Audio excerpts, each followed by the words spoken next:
Salut à tous, on se retrouve aujourd'hui pour parler du FC Barcelone en ce dimanche 20 octobre et on commence tout d'abord avec le match du jour parce que ça y est, la trêve est finie là depuis quelques jours, mais surtout aujourd'hui c'est le retour à la compétition pour le FC Barcelone, retour pour le Barça en Liga, donc 10e journée ce soir, le Barça reçoit au Stade Montjuïc à 21 h l'équipe du FC Séville.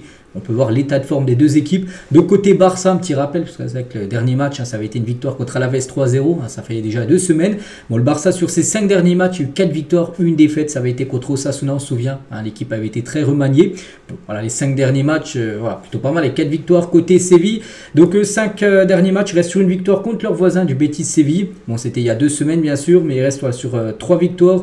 Il y a eu un match nul et une défaite. Donc voilà, c'est quand même 2 équipes plutôt en forme quand même, qui vont s'affronter ce soir. Objectif, bien évidemment, prendre 3 nouveaux points avant le gros programme, bien sûr, du Barça pour les prochains matchs. Et, je vais vous montrer juste après. Mais voilà, pour revenir sur les derniers Barça-Séville ou Séville-Barça. Donc le dernier en date, c'était le 26 mai. Donc le Barça s'est imposé 2-1 du côté de Séville, c'était un match de Liga, c'était fin de saison dernière. Et lors du match aller, le Barça s'est imposé 1-0, donc le Barça s'est imposé 2 fois, 6 points sur 6 la saison dernière contre Séville. Donc ce serait bien de faire pareil cette saison. Donc voilà, il faut déjà commencer avec une victoire ce soir. Donc voilà, ce match bien sûr contre Séville, c'est ce soir parce qu'après il y a le gros programme. Donc là, le 23. Donc ça sera mercredi contre le Bayern Munich. Puis après le 26, ça sera samedi prochain contre le Real Madrid. Donc là, on est dimanche jusqu'à samedi prochain, 6 jours. Il y a 3 rencontres. Ça va faire un match tous les 2 jours pour le FC Barcelone. Donc voilà, bien sûr qu'en plus, c'est que des gros matchs. Séville, Bayern, Real, les gars. C'est bon, pas non plus le tournant de la saison, mais ça va être une semaine très importante pour les joueurs. On continue les gars avec une très grosse info. D'après le journal Sport, Juan Laporta veut faire une déclaration avant la fin de son mandat présidentiel. C'est décidé, le Barça fera tout pour essayer de signer Erling Haaland en 2025.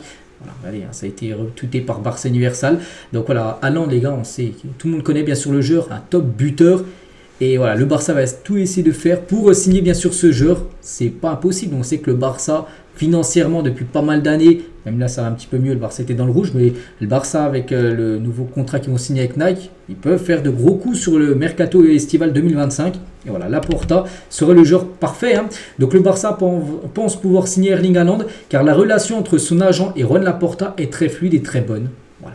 Ce ne sera pas pour maintenant, ça ne sera pas non plus pour le mercato hivernal. Si ça se fait, ça se fera dans moins d'1 an, ça se fera lors du mercato estival l'été 2025. Mais voilà, c'est décidé pour Laporta, il va commencer à ouvrir le gros dossier, on peut dire. Erling Haaland.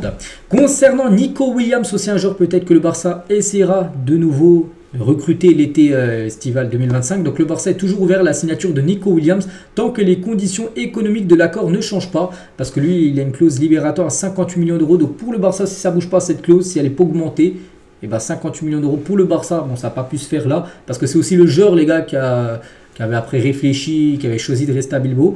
Et le Barça, si les conditions ne bougent pas, sa clause ne bouge pas à 58, et le Barça pourrait aussi essayer d'aller chercher Nico. Imaginez, Nico Williams, tu as aussi Erling Haaland, imaginez l'attaque, Lamine Yamal, Haaland, Nico Williams, tu as aussi du Rafinha, ce serait quand même exceptionnel.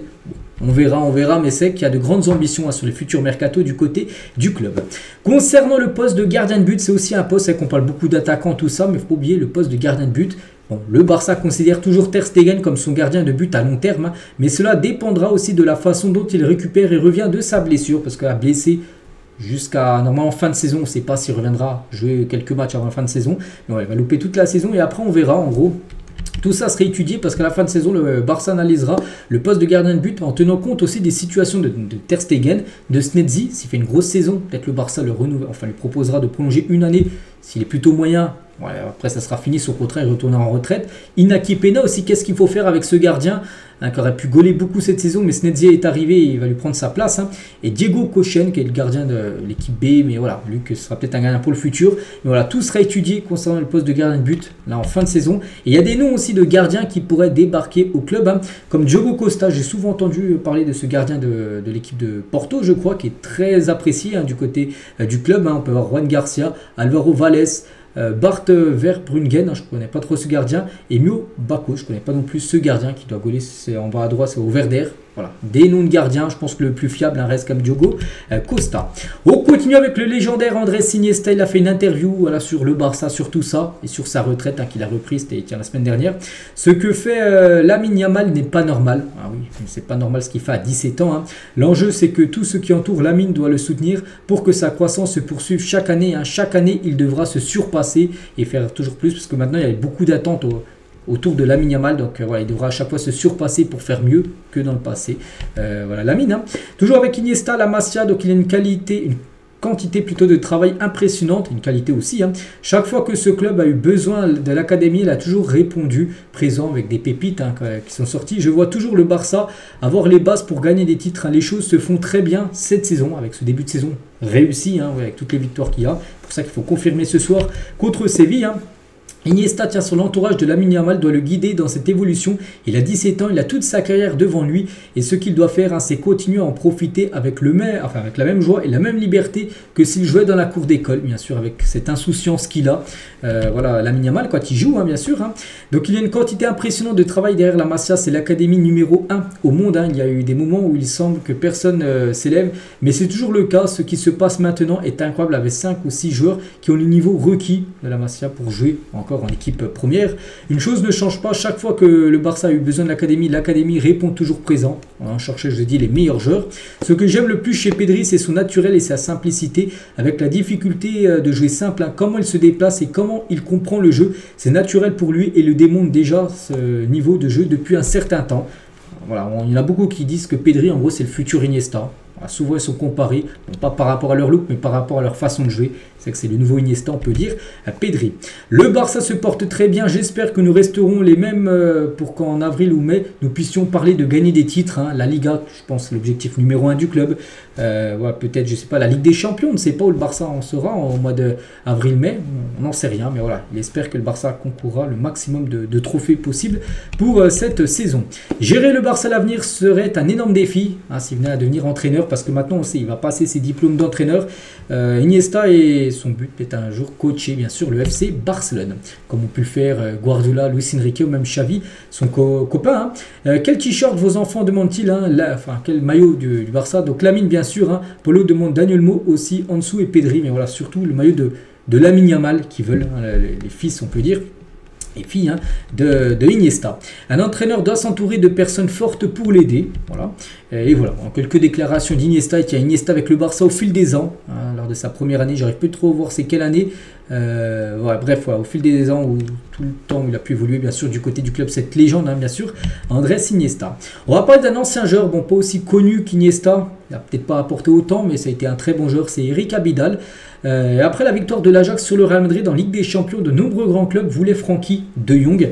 Il m'a dit qu'il allait rejoindre le PSG parce que leur entraîneur lui en avait parlé. Je lui ai dit que quand tu arrives au Barça, c'est le club en tant qu'institution qui te recrute, pas un entraîneur. Voilà, donc c'est pour ça, de base, de Jong, quand il a quitté l'Ajax, c'était pour aller au PSG. Le PSG était en accord, c'était très projet de fait. Du coup, dernier moment, il a préféré rejoindre le FC Barcelone.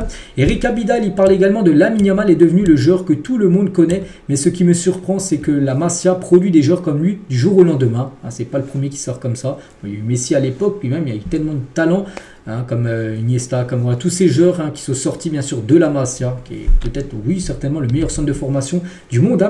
Et Eric Abidal, il parle de Koundé, fait preuve de classe en Liga. C'est un joueur polyvalent et je sais que le Barça est très satisfait de lui. Il apporte beaucoup d'équilibre. Jules Koundé, c'est vrai qu'il fait un gros début de saison, que ce soit en club et en sélection. Le Barça organisera un événement pour le 125e anniversaire du club au grand théâtre d'El Liceu de Barcelone, alors que le Spotify Camp Nou est toujours en cours de rénovation. Les dates envisagées sont le 27 ou le 29 novembre prochain, dans à peu près, on va dire un mois et une semaine. Javier Mascherano, ancien joueur du FC Barcelone, il parle de Messi. Donc si Messi avait été un défenseur, il aurait pu être l'un des meilleurs défenseurs du monde. Pourtant il est petite taille, tout ça, les défenseurs sont plutôt grands, mais il dit qu'il aurait été un très grand défenseur central. Il est impossible de le dépasser. Parfois l'entraînement à Barcelone, nous jouons à 1 contre 1, il est incroyablement rapide et personne ne pouvait le dépasser, c'était impossible. Voilà. Donc Messi, c'est vrai, on préfère apprécier Messi en tant qu'attaquant, marquer des buts que défensivement, mais défensivement il aurait pu être aussi à un gros niveau, Léo Messi, enfin c'est Mascherano qui le dit. À Barcelone, nous avons fait un petit tournoi à l'entraînement avec 3 équipes, 5 victoires et vous étiez le champion. Messi a décidé de mettre fin à l'entraînement plus tôt. Il a donc marqué 5 buts pour que son équipe gagne et la séance était terminée. Messi veut finir rapidement l'entraînement. Bah, c'est ce qu'il lui reste à faire. Hein. Et toujours avec Mascherano, Messi est le plus grand joueur que mes yeux aient jamais vu, hein, certainement. Moi, je considère Messi comme le plus grand joueur tout simplement de l'histoire du football par rapport à tout ce qu'il a fait, tout ce qu'il a pu remporter.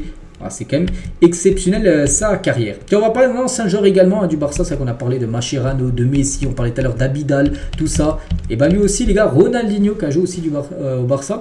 Et officiel, Ronaldinho est devenu propriétaire du Grandville SC, un club de 3e division nord-américaine. Voilà, félicitations à Ronaldinho, on finit avec lui aujourd'hui. Donc voilà les gars, tout ce qu'il y avait à dire aujourd'hui en ce dimanche 20 avril, non pas du tout, 20 octobre. Hein.